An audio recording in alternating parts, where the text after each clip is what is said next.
In this video, I'm going to share with you 7 plugins I use in every single mix and how they make my life easier. What's up, Moam fam? This is Jake Codewise with Musician on a Mission, giving you actionable advice on how to make your music sound more professional. There are a lot of decisions to be made in music production and mixing, and when I first jumped into this game, I was pretty overwhelmed with the whole process and all the tools available. But I personally saw the most growth in my production skills when I stopped overcomplicating things and really just doubled down on the tools that were working for me. So here are the 7 plugins that are on my favorites list right now. Some you can download for free and start using today. Others are less free, but have been totally worth it for me. I will leave links for everything in the description. First up is Oak Sound Soothe 2. If I need to quickly tackle some frequency buildup like mud or harshness on a specific instrument, Soothe is one of my favorite tools to use. For example, the 1 to 2K range on this synth was annoying and a little distracting to my ear, so I used Soothe to dull this area a little bit. It's very subtle, but let's listen, before and after. First before.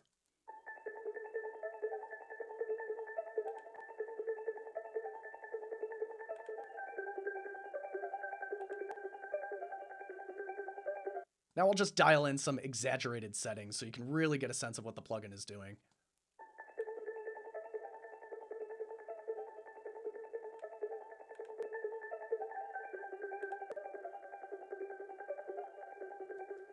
Really just kind of softening it up. I also tend to use this on vocals quite a bit, sometimes just to tame the harsh frequencies, sometimes just the muddiness. In this case, I used it to smooth out pretty much the entire range. Again, just very slightly attenuating any frequencies that might cause me to cringe a little bit. First without, and then with. Are you mine? Is it all in my mind? Do you? Are you mine? Is it all in my mind?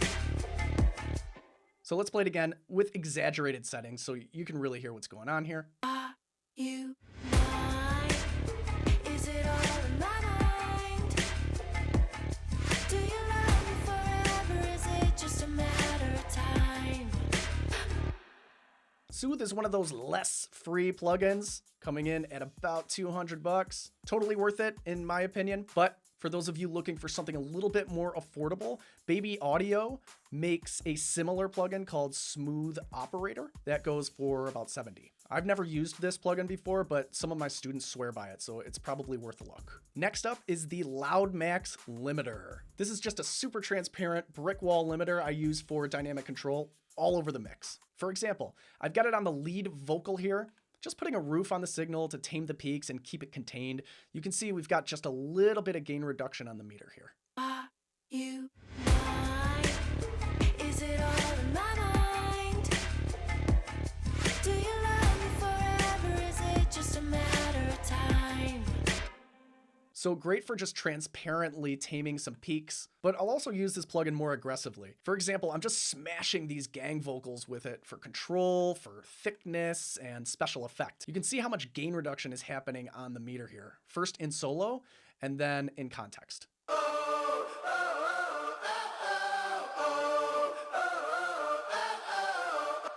Not really sounding too pleasing in solo, but all that matters is that it sits well in the mix. So we're gonna go ahead and listen to this in context. Here we go.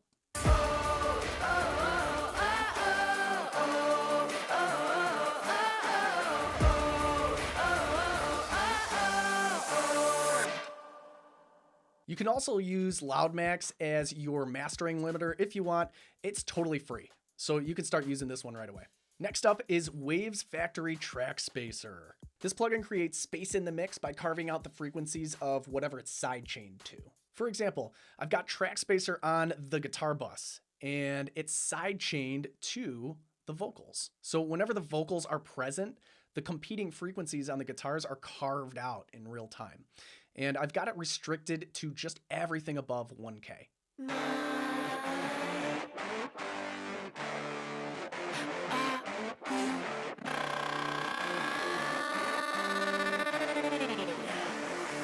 This is also a great tool for managing the low end of your mix. I've got Trackspacer ducking the competing frequencies on the bass in real time whenever the kick hits.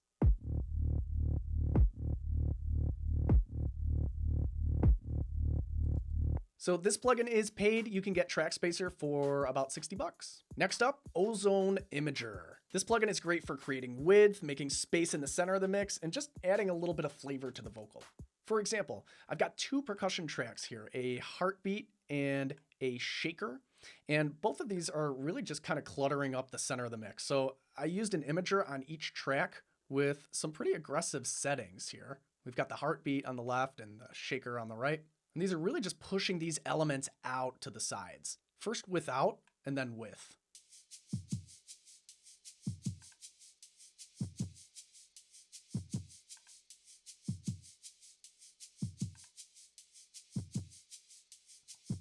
And if we just isolate the shaker, you can actually see on the vector scope what's happening here.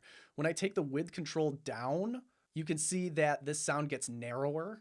And when we slide it back up, there's still some center content here, but the sound also pushes out to the sides.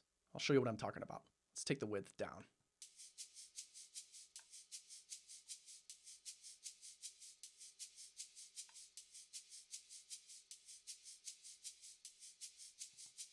I've also got just a touch of this on the lead vocal, just to help it stand out a bit more and give it this kind of wider 3D kind of effect. You can see what's happening here on the meter when I adjust the slider. First, we're going to start it at 0, and then we'll bring it up to 15. Are you mine? Is it all in my mind? Do you love me forever? Is it just a matter of time? So just a little bit of width going on here, giving it that kind of 3D-ish kind of effect. It's just kind of standing out of the mix a little bit more. First without and then with. Are you mine? Is it all in my mind? Do you love me forever? Is it just a matter of time? Super subtle, but makes a difference in the mix. I'll also use this plugin on the mix bus sometimes. I didn't do it in this mix, but I can quickly show you what that looks like. Really, this is useful to just kind of widen things up a little bit. Are you mine? Is it all in my mind? Do you love me forever? Is it just a matter of time? Are you mine? Is it all in my mind?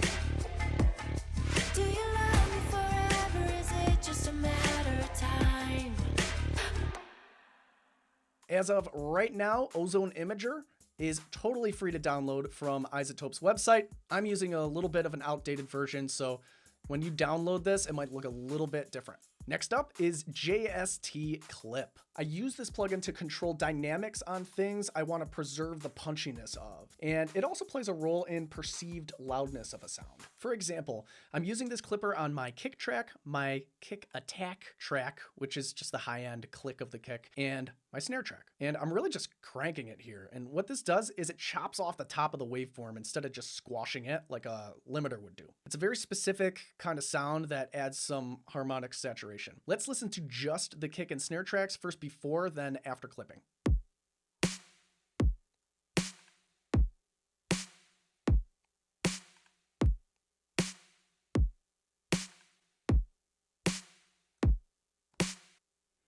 A little bit of thickness added there, but not really a huge difference, maybe just a little bit of grit. Now, I want you to notice that even though the snare signal looks lower on the meter, it actually sounds like the same volume. And I'm going to play this clip again. Watch the meter here. First without clipping, and then with.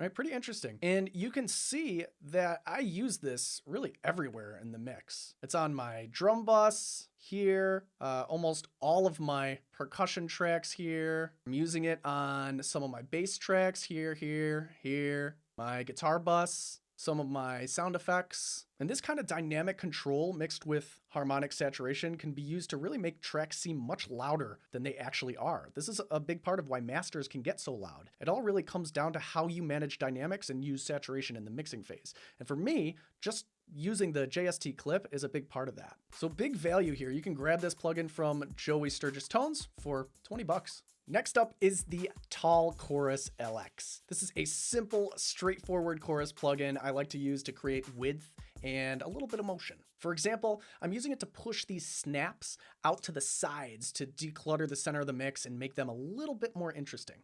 Let's listen first before, then after.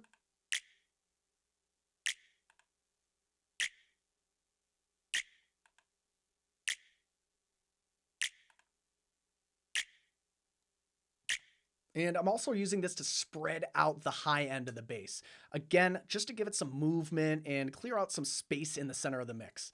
In solo, first before and then after.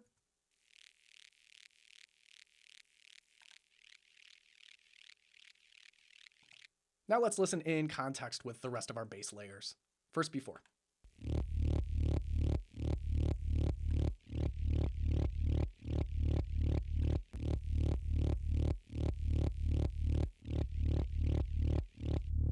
And I think this plugin is still free. Go ahead and check out TAL Software's website for this one. Next up is the Waves PAZ Analyzer. This is a metering plugin I use to compare the overall frequency curve of my mix with my reference tracks. For example, I can put this on my mix bus and each one of my reference tracks, like so, and then I can easily see which parts of the frequency spectrum need attention. I can play a section of my mix and I can visually see what's going on here with my reference tracks without even soloing them. Are you mine? Is it all in my mind? Do you love me forever? Is it just a matter of time? Then I can make decisions based on the differences here. And this goes for $30 on the Waves website. So what are your top 7 plugins you just can't live without? Let me know in the comments. If you want to know the fastest way to produce music at a pro level, grow your audience, start making an income, join me for the free workshop. If you liked this video, hit the like button, share it with your friends, be sure to subscribe, and thanks for watching. I'll see you in the next one.